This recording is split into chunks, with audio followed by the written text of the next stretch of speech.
మహాగణాధిపతయే నమః. శ్రీమాత్రే నమః. మాచిరాజు భక్తి ప్రేక్షకులందరికీ నమస్కారం.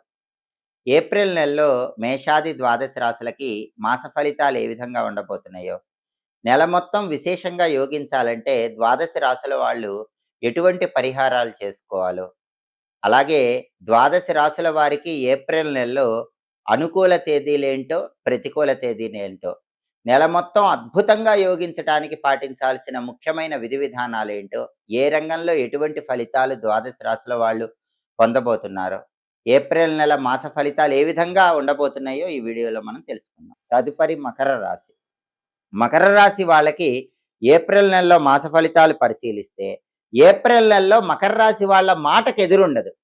వాళ్ళు చెప్పిందే వేదం, చేసిందే శాసనం. వాళ్ళు ఏదంటే దాన్ని ఎదుటి వాళ్ళు ఆచరించాల్సిందే. అటువంటి అద్భుతమైనటువంటి మాసం ఏప్రిల్ మాసం. ఏప్రిల్ నెలలో మకర రాశి వాళ్ళు ఎంతటి వాళ్ళనైనా సరే ఎదిరించి మాట్లాడగలుగుతారు. ఎంత గొప్ప వాళ్ళనైనా సరే నిల్చోబెట్టి వాళ్ళని అడగాల్సినవన్నీ అడిగే విధంగా మాట్లాడే శక్తి సామర్థ్యాలతో ముందడుగు వేస్తూ ఉంటారు. తప్పు చేస్తే ఎదుటివాడు ఎవడైనా సరే వాడిని కఠినంగా మాట్లాడి సరైన మార్గంలోకి తీసుకువచ్చే శక్తి సామర్థ్యాలతో మకర రాశి వాళ్ళు ఏప్రిల్ నెలలో ముందడుగు వేస్తారు. అలాగే పనులన్నీ కూడా దిగ్విజయంగా పూర్తి చేసుకుంటారు. కార్యసిద్ధి ఏర్పడుతుంది. ఆరోగ్యం బాగుంటుంది. ఇంతకు ముందు అనారోగ్యాలుంటే అనారోగ్యాలన్నీ మబ్బులు వీడిపోయినట్లు వీడిపోతాయి. చక్కటి ఆరోగ్య ప్రాప్తిని పొందగలుగుతారు. అలాగే మొండి బాకీల సమస్యల నుంచి బయటపడతారు. చాలా కాలంగా ధనం తీసుకొని మీకు ఇవ్వకుండా ఇబ్బంది పెడుతున్న వాళ్ళు, మిమ్మల్ని విసిగిస్తున్న వాళ్ళందరూ కూడా ఏప్రిల్ నెలలో మీకు ఇవ్వాల్సిన ధనం పెద్ద మొత్తంలో ఉన్నది తిరిగి ఇచ్చేస్తారు. కాబట్టి మొండి బాకీలు వసూలయ్యే అవకాశాలు ఎక్కువగా ఉన్నాయి. అలాగే కోర్టు వ్యవహారాల్లో కూడా మీకు అనుకూల ఫలితాలు వస్తాయి. తీర్పులు మీకు అనుకూలంగా వచ్చే సూచనలు ఉన్నాయి. అదేవిధంగా గృహ నిర్మాణాలు కలిసి వస్తాయి. ఎవరైనా ఇల్లు కానీ, స్థలం కానీ, పొలం కానీ ఇటువంటివి కట్టుకోవాలని ప్రయత్నిస్తున్నట్లయితే మకర రాశి వాళ్ళు ఖచ్చితంగా ఏప్రిల్ నెలలో దానికి శ్రీకారం చుట్టుకోవచ్చు. ఇల్లు కట్టుకునేటటువంటి యోగం అనేది మకర రాశి వాళ్ళకి బాగా ఉంది.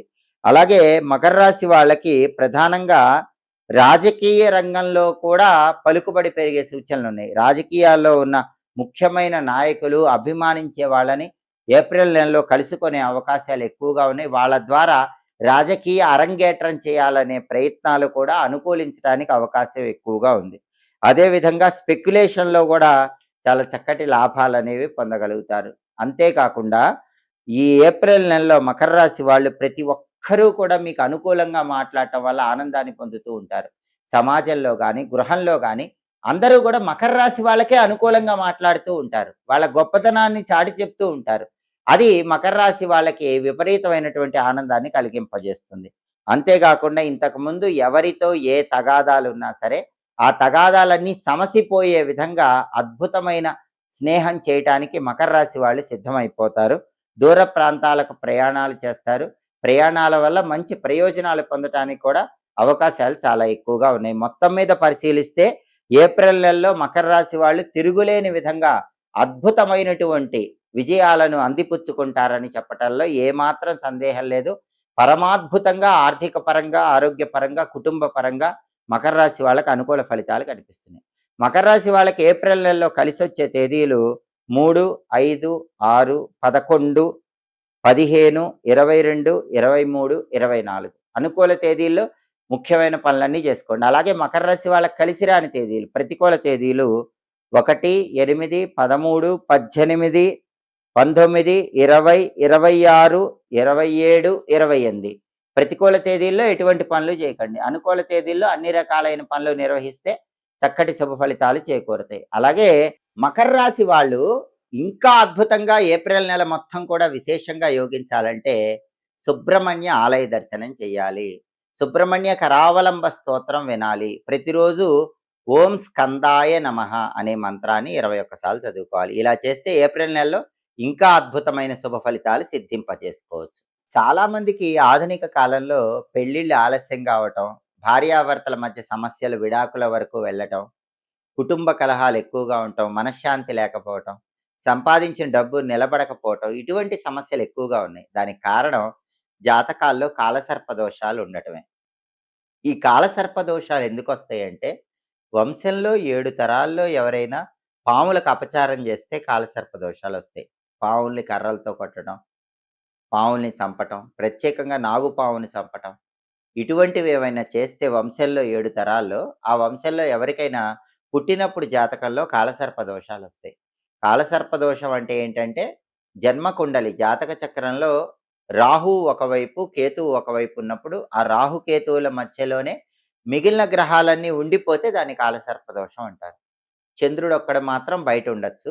మిగిలిన గ్రహాలన్నీ గూడా రాహుకేతువుల మధ్య ఉంటే కాలసర్ప దోషం అంటారు. ఈ కాలసర్ప దోషాలున్నప్పుడు అనేక రకాలైన సమస్యలు జీవితంలో ఉంటాయి. అయితే ఇవి పోగొట్టుకోవాలంటే ఏం చేయాలంటే, చాలా సులభమైనటువంటి మార్గం ఏంటంటే, 43 రోజుల పాటు జమ్మి చెట్టును పూజించడం. జమ్మి చెట్టును ఎవరైతే 43 రోజులు పూజించి అంటే రోజు జమ్మి చెట్టు దగ్గరికి వెళ్ళి, జమ్మి చెట్టు దగ్గర దీపం పెట్టుకొని నువ్వుల నూనెతో, జమ్మి చెట్టుకు ఒక 21 ప్రదక్షిణలు గాని, 11 ప్రదక్షిణలు గాని చేయటం చేస్తే, 43 రోజులు పూర్తయిన తర్వాత 44 రోజు జమ్మి చెట్టు దగ్గర దీపం పెట్టాక, అక్కడ చుట్టుపక్కల ఎవరికైనా సరే గోధుమ పిండితో చేసిన పదార్థాలు మీ చేత్తో కొంతమందికి పంచిపెడితే కాలసర్ప దోష తీవ్రత తగ్గుతుంది. అలాగే కాలసర్ప దోషాలు సంపూర్ణంగా పోగొట్టుకోవాలంటే, ఎవరైనా సరే విజయవాడ దగ్గర మోపిదేవి సుబ్రహ్మణ్య క్షేత్రంలో ఒకసారి కాలసర్ప దోష నివారణ పూజ చేయించుకోవాలి. లేదా కుక్కే సుబ్రహ్మణ్య క్షేత్రంలో ఆశ్లేష బలి పూజ చేయించుకోవాలి. ఈ రెండిట్లో ఏ పూజ చేయించుకున్నా కాలసర్ప దోషం నుంచి సులభంగా బయటపడొచ్చు. అదిచ్చే ఇబ్బందులను అధిగమించవచ్చు. అయితే ఆ పూజలు చేసుకోలేని వాళ్ళు సులభంగా కాలసర్ప దోషం నుంచి బయటపడాలంటే ఓం అస్థికమాతాయై నమః, ఓం జరత్కారు ప్రియాయై నమః. ఈ 2 మంత్రాలు రోజు ఉదయం స్నానం చేశాక 21 సార్లు చదువుకోండి. ఎందుకంటే మానసాదేవి గురించి సామవేదంలో చెప్పారు. మానసాదేవికి కాలసర్ప దోషాలు పోగొట్టే శక్తి ఉంటుంది. సమస్త సర్పాలకు ఆవిడ అధిదేవత. అందువల్ల మానసాదేవికి సంబంధించిన ఓం అస్థికమాతాయై నమః, ఓం జరత్కార ప్రియాయై నమః అనే 2 మంత్రాలు రోజు చదువుకుంటూ ఉంటే దాదాపుగా కాలసర్ప దోష ప్రభావం తగ్గిపోతుంది. అలాగే కాలసర్ప దోషాలన్నీ పోగొట్టుకోవాలంటే పరమేశ్వరుడికి ఒకసారి నాగాభరణం చేయించి దేవాలయంలో సమర్పించండి. రాగి లేదా ఇత్తడి లేదా పంచలోహాలతో ఒక సర్పం పడగ లాంటి దాన్ని చేయించి శివాలయంలో ఈశ్వరుడికి సమర్పిస్తే చాలా మంచిది. సంపూర్ణంగా కాలసర్ప దోషాల నుంచి బయటపడొచ్చు.